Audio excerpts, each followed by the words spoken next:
Hi hello. രജനീകാന്തിന്റെ കൂലി എന്ന cinema കണ്ടു.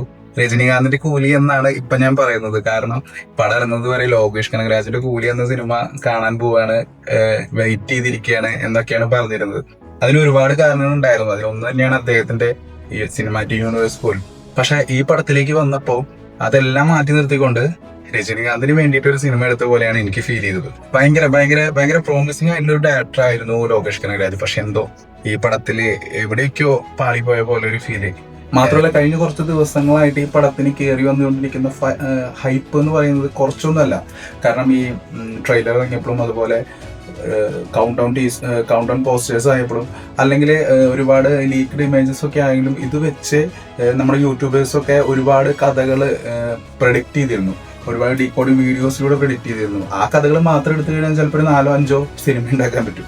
അത്രയ്ക്ക് നല്ല ബെസ്റ്റ് കഥകളാണ് കേട്ടുകൊണ്ടിരുന്നത്. പക്ഷെ ഇതൊക്കെ വെച്ച് നമ്മൾ ഒരുപാട് എക്സ്പെക്ട് ചെയ്തിട്ടാണ് ഈ സിനിമയ്ക്ക് കയറിയത്. അത് തന്നെ ആയിരിക്കാം ഒരു പക്ഷെ നിരാശയുണ്ടായത്.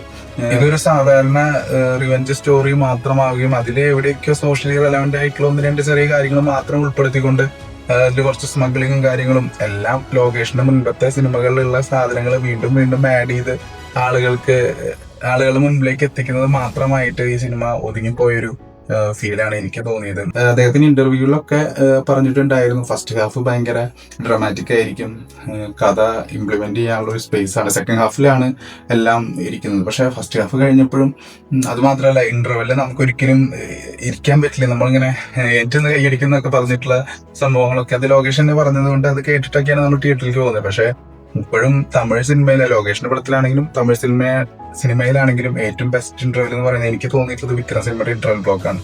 അപ്പോൾ പടം തുടങ്ങിയപ്പോൾ ഹൈ ആയി, ഇന്റർവെൽ ആയപ്പോൾ പകുതിയായി, അവസാനമായപ്പോഴേക്കും ഒന്നുമില്ലാത്ത പോലെ. പക്ഷെ അവസാനത്തില് നമ്മുടെ ആമിർഖാനൊക്കെ വരുന്ന സീനുകളൊക്കെ ഉണ്ട്. പക്ഷെ ഞാനും എല്ലാവരും എക്സ്പെക്ട് ചെയ്യുന്ന ഇദ്ദേഹത്തിന്റെ ഒരു വലിയ ക്യാമിയോ, നമുക്കൊക്കെ ത്രില്ലടിപ്പിക്കുന്ന ക്യാമിയോ ഇനി വേണ്ട, ഇനി അടുത്ത പാർട്ടിക്കുള്ള വില്ലൻ അതായാലും കുഴപ്പമില്ല. പക്ഷെ ആ ട്രീറ്റ്മെന്റ് ഒക്കെ വിട്ടുകൊണ്ട് ക്ലൈമാക്സിൽ ഒരു ക്യാമിയോ കൊണ്ടുവരണല്ലോ എന്ന് കരുതിയിട്ട് കൊണ്ടുവന്ന പോലെയൊക്കെയാണ് ഫീൽ ചെയ്തത്. ഇതിന്റെ ഏറ്റവും വീക്കായ കാര്യം സ്ക്രിപ്റ്റിംഗ് തന്നെയാണ്. സ്ക്രിപ്റ്റ് വീക്കായി കഴിഞ്ഞ ഒരു സിനിമ പടം മോചിട്ട് ഞാനൊട്ടും ലോകേഷിന്റെ എല്ലാ പടങ്ങളും എലിവേറ്റ് ആവുന്നത് അനിരുദ്ധിന്റെ മ്യൂസിക്കിലാണ്.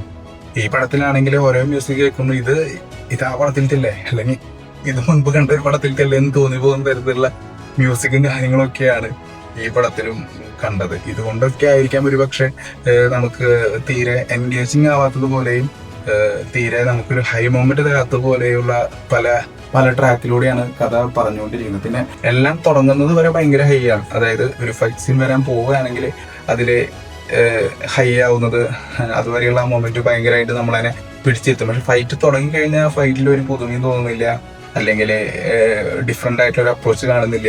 എല്ലാം സാധാരണ നമ്മൾ ഒരുപാട് കണ്ടിട്ടുള്ളതും എന്നാൽ ഹൈ മൊമെന്റ് ആക്കാൻ അവർ നോക്കുന്നതും ആയിട്ടുള്ള ഒരു പരിശ്രമം മാത്രമാണ് നമുക്ക് കാണാൻ സാധിക്കുന്നത്. ഉപേന്ദ്രയുടെ ആ ഒരു ഫൈറ്റ് സീനിലുള്ള ആ ഒരു സ്കോറിങ്, അതായത് അദ്ദേഹം വന്ന്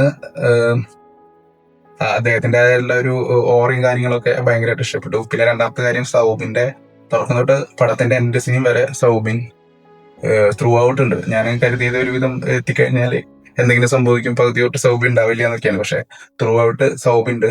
അതുപോലെ നാഗാർജുനയുടെ ക്യാരക്ടർ വില്ലനിസം ആണ് ഉദ്ദേശിച്ചത്. പക്ഷെ ഒട്ടും നമുക്ക് അങ്ങോട്ട് വില്ലനായിട്ട് നമ്മുടെ മനസ്സിൽ എസ്റ്റാബ്ലിഷ് ചെയ്ത് വെക്കാൻ പറ്റുന്നില്ല അദ്ദേഹത്തിന്. അതുകൊണ്ടായിരിക്കാം റിയലി ആ ഒരു കൊടൂര വില്ലനായിട്ടൊന്നും ഇമാജിൻ ചെയ്യാൻ പറ്റാത്തത് പോലെയുള്ള ഒരു വില്ലനായി പോയി.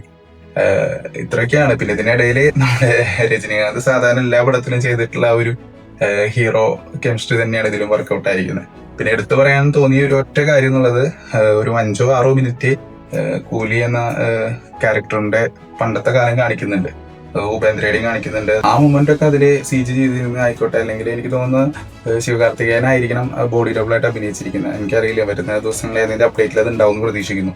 അതാണെങ്കിലും ആ മൊമെന്റ് എല്ലാം സംഭവം ക്ലാസ് ആയിരുന്നു. ആ സമയത്ത് നല്ല കൈ കിട്ടിയിട്ട് ലോകേഷിന്റെ സിനിമ എല്ലാം ഇറങ്ങി കഴിഞ്ഞാൽ ആദ്യം കാണുന്നൊരു കമന്റാണ് എന്നടാ ലോക്കി പണി വെച്ചിറക്കുക എന്നുള്ളത്. ഈ ഒരു സംഭവം ഒന്നും പറയാൻ മാത്രം ഒറ്റ ഹൈ മൂവ്മെന്റ് പോലും തരാതെ സാധാരണ ഒരു മാസ് മസാല പടത്തിലേക്ക് ഒതുങ്ങിക്കൊണ്ട് മ്യൂസിക്കിലോ അല്ലെങ്കിൽ ഫൈറ്റ് സീനിലോ ഒന്നും നമ്മളെ പിടിച്ചിരുത്താതെ സാധാരണ ഒരു വൺ ടൈം വാച്ച് എന്ന് വേണമെങ്കിൽ പറയാവുന്ന രീതിയിൽ മാത്രമായിട്ട് ലോകേഷ് കനകരാജിന്റെ രജനീകാന്തിന്റെ കൂലി എന്ന പടം ഒതുങ്ങി പോയ പോലെയാണ് ഫീൽ ചെയ്തത്. അപ്പോൾ ഹാർഡ് കോർ ആയിട്ടുള്ള ഒരു രജനീകാന്ത് ഫാനിനെയും രജനീകാന്തിനെ പണ്ടത്തെ ആ ഒരു ലുക്കിൽ തിയേറ്ററിൽ വീണ്ടും കാണാം എന്നുള്ളൊരു അഡ്വാൻറ്റേജ് ഈ പടത്തിനുണ്ട്.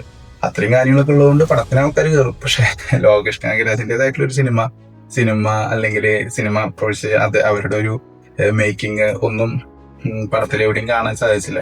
വീക്കായിട്ടുള്ള തിരക്കഥ തന്നെയാണ് കാരണം. അതുപോലെ മ്യൂസിക് ഒരുപാട് കേട്ടിട്ടുള്ളതായിട്ട് തോന്നി. ഈ ഒരുപാട് കാരണങ്ങളിലൂടെ ഈ പടം നെഗറ്റീവ് റിപ്പോർട്ട് വന്നാലും ഒരുപക്ഷെ തമിഴ്നാട്ടിലും അതുപോലുള്ള ഫാൻസിന്റെ ഇടയിലും പടം നല്ല രീതിയിൽ ഓടാൻ സാധ്യതയുണ്ട്. അതിനുള്ള ഒരു കുറച്ച് എലമെന്റ്സ് അവിടെ ഇവിടെ ഉണ്ട് എന്നുള്ളത് ഒഴിച്ചാൽ പോസിറ്റീവായിട്ടൊന്നും പറയാനായിട്ട് തോന്നുന്നില്ല. ഇത് എന്റെ മാത്രം ഒപ്പീനിയൻ ആണ്. നിങ്ങൾക്ക് എല്ലാവർക്കും വേറെ വേറെ ഒപ്പീനിയൻ ആയിരിക്കും. ചിലർക്ക് പടം ഒരുപാട് വർക്കായിട്ടുണ്ടാവും, ചിലർക്ക് ഇത്ര പോലും തോന്നിയിട്ടുണ്ടാവില്ല.